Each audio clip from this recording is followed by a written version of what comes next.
2020년 11월 6일 금요일 오늘의 말씀을 함께 나누도록 하겠습니다. 오늘 말씀의 제목은 두 독수리와 포도나무의 비유입니다. 본문 말씀은 에스겔 17장 1절부터 10절까지 말씀입니다. 읽겠습니다. 여호와의 말씀이 내게 임하여 이르시되 인자야 너는 이스라엘 족속에게 수수께끼와 비유를 말하라. 여호와께서 이같이 말씀하여 이르시되 색깔이 화려하고 날개가 크고 깃이 길고 털이 숱한 큰 독수리가 레바논에 이르러 백향목 높은 가지를 꺾되 그 연한 가지 끝을 꺾어 가지고 장사하는 땅에 이르러 상인의 성읍에 두고 또 그 땅의 종자를 꺾어 옥토에 심되 수양버들 가지처럼 큰 물가에 심더니 그것이 자라며 퍼져서 높지 아니한 포도나무 곧 굵은 가지와 가는 가지가 난 포도나무가 되어 그 가지는 독수리를 향하였고 그 뿌리는 독수리 아래에 있었더라. 또 날개가 크고 털이 많은 큰 독수리 하나가 있었는데 그 포도나무가 이 독수리에게 물을 받으려고 그 심어진 두둑에서 그를 향하여 뿌리가 뻗고 가지가 퍼졌도다. 그 포도나무를 큰 물가 옥토에 심은 것은 가지를 내고 열매를 맺어서 아름다운 포도나무를 이루게 하려 하였음이라. 너는 이르기를 주 여호와의 말씀에 그 나무가 능히 번성하겠느냐? 이 독수리가 어찌 그 뿌리를 빼고 열매를 따며 그 나무가 시들게 하지 아니하겠으며 그 연한 잎사귀가 마르게 하지 아니하겠느냐? 많은 백성이나 강한 팔이 아니라도 그 뿌리를 뽑으리라. 볼지어다 그것이 심어졌으나 번성하겠느냐? 동풍에 부딪힐 때에 아주 마르지 아니하겠느냐? 그 자라던 두둑에서 마르리라 하셨다 하라. 아멘.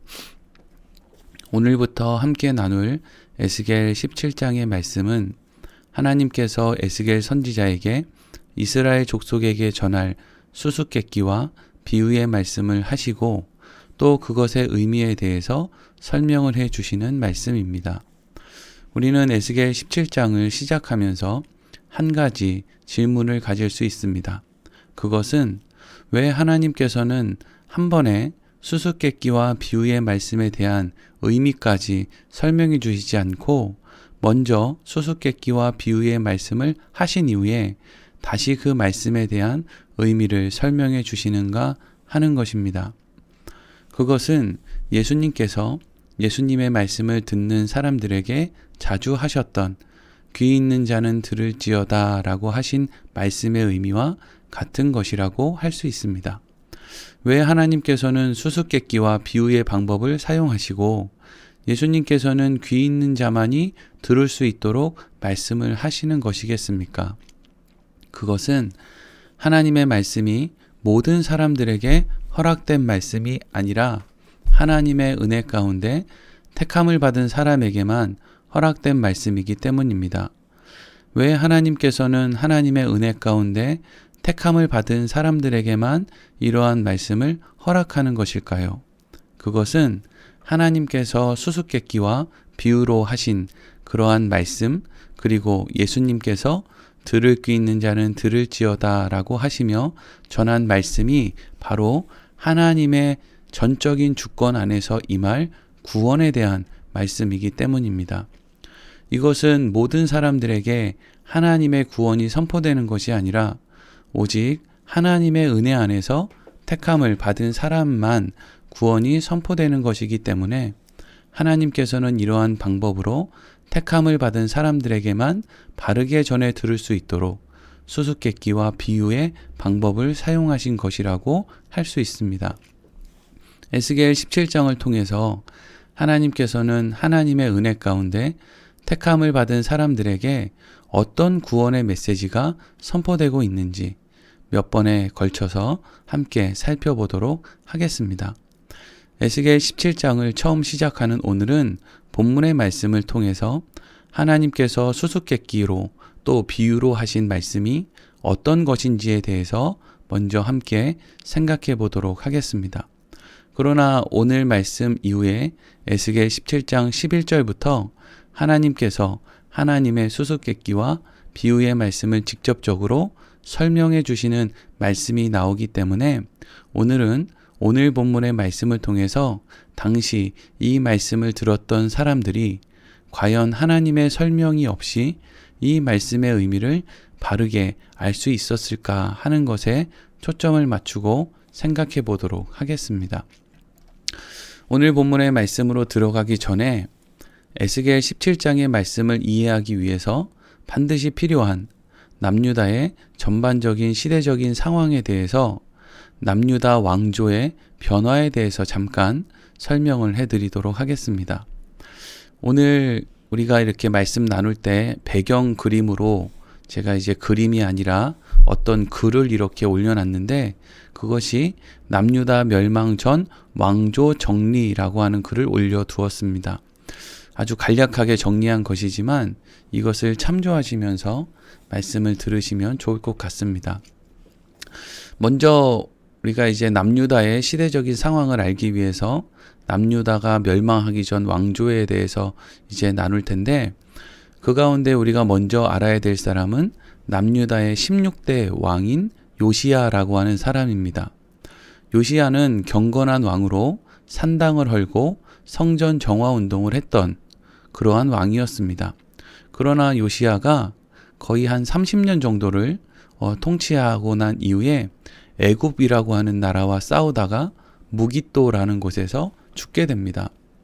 그리고 그의 넷째 아들 여호아스가 17대 왕으로 등극하게 되는데 그는 약 3개월 정도 통치하다가 애굽으로 끌려가서 또 죽게 됩니다. 그리고 이후에 그의 형이자 요시야 왕의 첫째 아들인 여호야김이 남유다의 18대 왕으로 등극하게 됩니다. 아버지가 애굽과의 싸움에서 죽고 또 동생이 애굽으로 끌려가서 죽게 된 상황 속에서 왕이 된 여호야김은 당연히 친애굽 정책을 펼칠 수밖에 없었고 이는 곧 반바벨론 정책을 펼칠 수밖에 없음을 의미하는 것이었습니다. 남유다의 18대 왕이었던 여호야김은 결국 반바벨론 정책을 펼치다가 바벨론에 의해서 또 죽게 됩니다. 그리고 여호야김이 죽은 이후에 아들 여호야긴이 남유다의 19대 왕으로 등극하게 됩니다. 그러나 여호야긴은 왕자를 얼마 차지하지 못하고 남유다의 백성들이 2차로 바벨론에 끌려갈 때 에스겔과 함께 바벨론으로 또 끌려가게 됩니다. 그리고 여호야긴을 이어서 남유다의 20대 왕이 된 사람은 여호야긴의 작은 아버지이자 여호야김의 동생이었던 시드기야라는 사람이었습니다. 시드기야는 바벨론에 의해서 왕이 되었지만 애굽의 도움을 받아서 반바벨론 정책을 펼치려고 했습니다. 그러나 결국 바벨론에 의해서 예루살렘 성읍이 함락될 때 붙잡히게 되고 두 눈이 뽑힌 채 바벨론 감옥으로 끌려가서 그곳에서 죽음을 맞이하게 되는 것이죠. 오늘 본문의 말씀을 나누기에 앞서서 남유다 왕조에 대해서 간략하게 나눈 것은 오늘 하나님께서 하시는 그 말씀의 본문 말씀의 내용이 바로 남유다의 19대 왕이었던 여호야긴 왕 때의 일을 설명하고 있기 때문입니다. 이러한 배경 지식을 가지고 오늘 본문의 말씀을 함께 나누도록 하겠습니다. 먼저 1절과 2절의 말씀입니다. 여호와의 말씀이 내게 임하여 이르시되 인자야 너는 이스라엘 족속에게 수수께끼와 비유를 말하라. 아멘. 하나님께서는 에스겔 선지자에게 이스라엘 족속에게 수수께끼와 비유를 전하라고 말씀하셨습니다. 앞서 언급한 것과 같이 하나님께서 이렇게 백성들에게 수수께끼와 비유를 말하라고 하신 이유는 그 수수께끼와 비유의 내용이 백성들 가운데 하나님의 놀라운 은혜를 입게 될 사람들에게만 전해져야 할 어떤 그 내용을 담고 있기 때문이라고 할 수 있습니다. 이어서 3절과 4절 말씀입니다. 여호와께서 이같이 말씀하여 이르시되 색깔이 화려하고 날개가 크고 깃이 길고 털이 숱한 큰 독수리가 레바논에 이르러 백향목 높은 가지를 꺾되 그 연한 가지 끝을 꺾어 가지고 장사하는 땅에 이르러 상인의 성읍에 두고. 아멘. 하나님께서 말씀하신 색깔이 화려하고 날개가 크고 깃이 길고 털이 숱한 큰 독수리는 바벨론 제국을 의미합니다. 바벨론 제국을 구성하고 있는 인종들이 다양한 것을 색깔이 화려하다고 표현한 것이고, 날개가 크고 깃이 길고 털이 숱하다라고 한 것은 많은 수의 사람들이 바벨론 제국을 이루고 있음을 의미하는 것입니다. 그런데 그러한 모양을 한 독수리가 레바논에 이르러 백향목 높은 가지를 꺾어 그 연한 가지 끝을 장사하는 땅에 두었다라고 합니다. 이것은 무엇을 말하는 것일까요? 레바논의 백향목은 레바논의 백향목으로 지은 예루살렘 성전을 말하는 것으로, 이것은 바벨론이 남유다의 왕인 여호야긴과 에스겔을 중심으로 한 종교 지도자들을 장사하는 땅 상인의 성읍인 바벨론으로 끌고 간 것을 의미하는 것입니다. 그러니까 이 일은 지금 에스겔 선지자가 바벨론에 있는 것으로 볼 때 이미 이루어진 일에 대한 설명이라고 할 수 있는 것이죠. 그리고 이제 이어지는 5절부터 8절 말씀이 앞으로 이루어질 일에 대한 어떤 말씀인 것입니다. 5절에서 8절까지 말씀 읽겠습니다. 또 그 땅의 종자를 꺾어 옥토에 심되 수양보들 가지처럼 큰 물가에 심더니 그것이 자라며 퍼져서 높지 아니한 포도나무 곧 굵은 가지와 가는 가지가 난 포도나무가 되어 그 가지는 독수리를 향하였고 그 뿌리는 독수리 아래에 있었더라. 또 날개가 크고 털이 많은 큰 독수리 하나가 있었는데 그 포도나무가 이 독수리에게 물을 받으려고 그 심어진 두둑에서 그를 향하여 뿌리가 뻗고 가지가 퍼졌도다. 그 포도나무를 큰 물가 옥토에 심은 것은 가지를 내고 열매를 맺어서 아름다운 포도나무를 이루게 하려 하였음이라. 아멘. 5절부터 8절까지의 말씀은 이미 바벨론으로 끌려간 여호야긴을 대신해서 그 땅의 종자로서 왕이 된 시드기야와 그가 행한 반바벨론 정책에 대해서 말하고 있는 것이었습니다. 시드기야는 바벨론을 의미하는 독수리가 아닌 다른 새로운 독수리를 의지했는데 그 독수리는 애굽을 의미하는 것이었습니다. 하나님께서는 여호야긴을 이어 왕이 된 시드기야가 하나님의 뜻을 따르지 않고 자신의 생각을 따라 애굽과 연합하여 남유다의 번영을 이루려고 할 것이라고 말씀을 하시는 거였습니다. 그런데 이 말씀이 결국 어떻게 끝이 납니까? 9절과 10절입니다. 너는 이르기를 주 여호와의 말씀에 그 나무가 능히 번성하겠느냐? 이 독수리가 어찌 그 뿌리를 빼고 열매를 따며 그 나무가 시들게 하지 아니하겠으며 그 연한 잎사귀가 마르게 하지 아니하겠느냐? 많은 백성이나 강한 팔이 아니라도 그 뿌리를 뽑으리라. 볼지어다 그것이 심어졌으나 번성하겠느냐? 동풍에 부딪힐 때에 아주 마르지 아니하겠느냐? 그 자라던 두둑에서 마르리라 하셨다 하라. 아멘.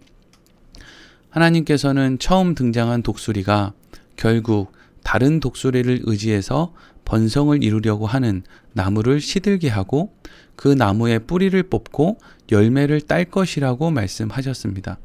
그리고 반복해서 동풍이 불어오게 되면 번성을 이루려고 했던 나무가 완전히 말라 버릴 것이라고 말씀하셨습니다.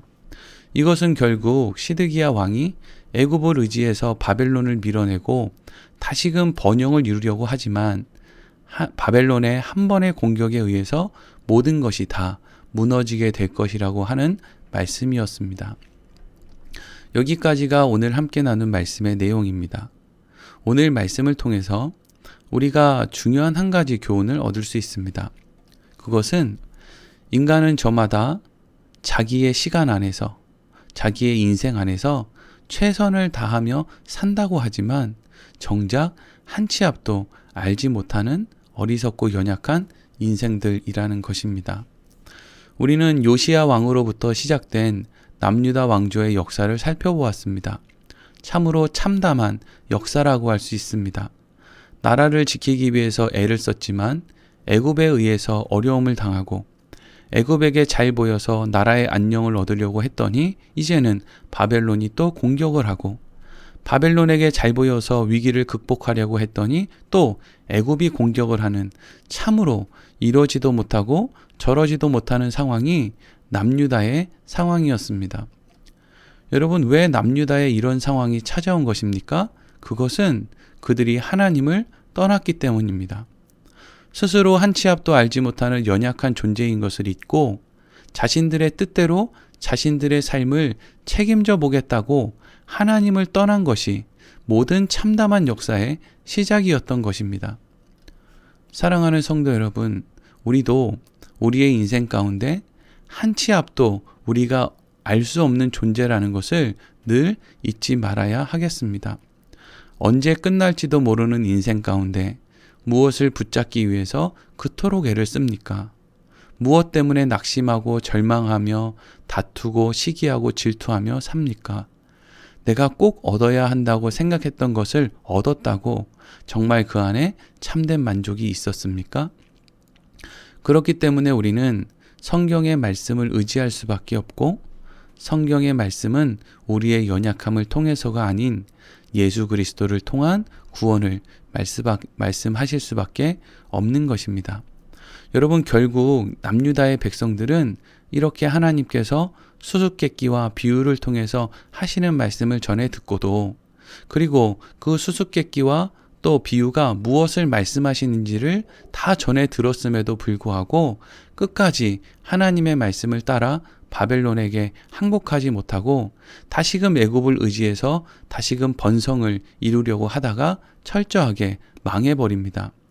들을 귀가 없었던 것이죠. 하나님의 인도함 가운데 들을 귀가 있는 사람들, 그래서 이 땅을 살아가는 동안에 예수 그리스도가 아니면 안 된다는 사실을 아는 우리들의 삶의 자리가 얼마나 귀하고 복된 자리인지를 우리가 늘 기억했으면 좋겠고, 하나님의 말씀을 대할 때마다 우리의 인생이 하나님의 손에 붙들려 있는 이 인생이 얼마나 귀하고 복된 인생인지를 날마다 기억하며 감사할 수 있는 우리의 삶이 되기를 간절히 소망합니다. 오늘 말씀을 마치도록 하겠습니다.